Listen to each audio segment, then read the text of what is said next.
Shyam Benegal cinema की वो हस्ती जिन्होंने लाइट्स, कैमरा और एक्शन को समाज की सच्चाइयों का जरिया बना दिया। उनकी बनाई हर फिल्म एक आंदोलन ही साबित रही, हर दृश्य एक दर्पण। मंथन, जो 5 लाख किसानों के 2-2 रुपए से बनी सिनेमा नहीं, एक क्रांति थी। वर्गीस कुरियन के सहकारी व्हाइट रेवोल्यूशन से प्रेरित इस फिल्म ने न केवल भारतीय सिनेमा को एक नया आयाम दिया, बल्कि ये बताया कि जब जनशक्ति का साथ हो तो सपनों को सच करना मुश्किल नहीं। 12 साल की उम्र में पिता के कैमरा से पहली फिल्म शूट करने वाला ये लड़का सिनेमा की कविता रचने वाला एक महानायक बन गया।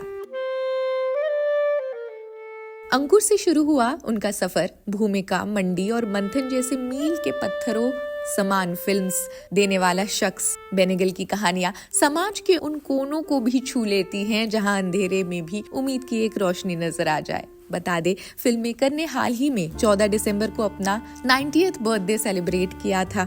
उनके जन्मदिन की कुछ फोटोज, वीडियो सोशल मीडिया पर देखने को मिली।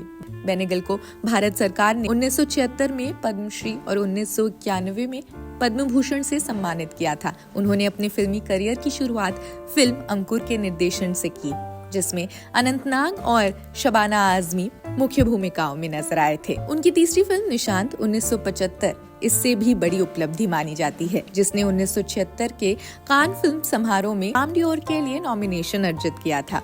गिरीश कर्नाड, शबाना आजमी, अनंतनाग, अमरीश पुरी, स्मिता पाटिल और नसीरुद्दीन शाह जैसे दिग्गजों की एक बेहतरीन जोड़ी वाली ये फिल्म डायरेक्शन में उनकी महारत का एक छोटा सा प्रमाण है। इसके बाद उन्होंने कई अन्य फिल्मों का भी निर्माण किया। उनके बेहतरीन फिल्मों में मंथन, भूमिका, सरदारी बेगम जैसी कई मूवीज हैं। समांतर सिनेमा की शुरुआत का श्रेय बेनेगल को दिया जाता है। समांतर यानी पैरेलल फिल्म्स। समांतर सिनेमा या पैरेलल फिल्म्स की शुरुआत का श्रेय बेनेगल को ही दिया जाता है। उनके निधन से बॉलीवुड में शोक की लहर है। फिल्ममेकर शेखर कपूर, हंसल मेहता और जाने माने एक्टर मनोज बाजपेयी, अक्षय कुमार, काजोल, इन सभी ने उन्हें श्रद्धांजलि दी। फिल्म मंडी वेश्याओं की कहानी और एक राजनीतिक व्यंग्य। राजनीतिक दबावों और सामाजिक उपेक्षा के खिलाफ संघर्ष करती ये कहानी हर दृश्य में गूंजती एक आवाज थी।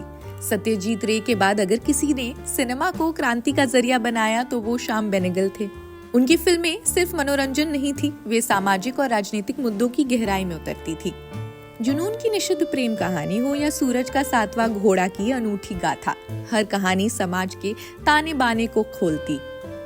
अभिनेता यशपाल शर्मा कहते हैं, बेनेगल साहब को भारत रत्न मिलना चाहिए था। उनके सिनेमा ने नसीरुद्दीन शाह, शबाना आजमी, ओमपुरी जैसे कलाकारों को पहचान दी। उनकी फिल्मों में आम आदमी की पीड़ा और उम्मीद झलकती है। मंथन, मंडी, भूमिका ये सिर्फ फिल्में नहीं, समाज को दिशा देने वाली दस्तावेज थे।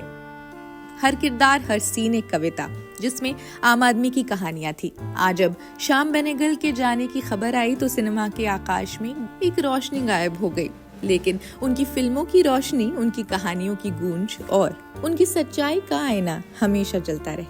और उनके मार्गदर्शन पर फिल्म मेकर्स को सच्चाई दिखाने की उम्मीद हमेशा झलकती रहेगी।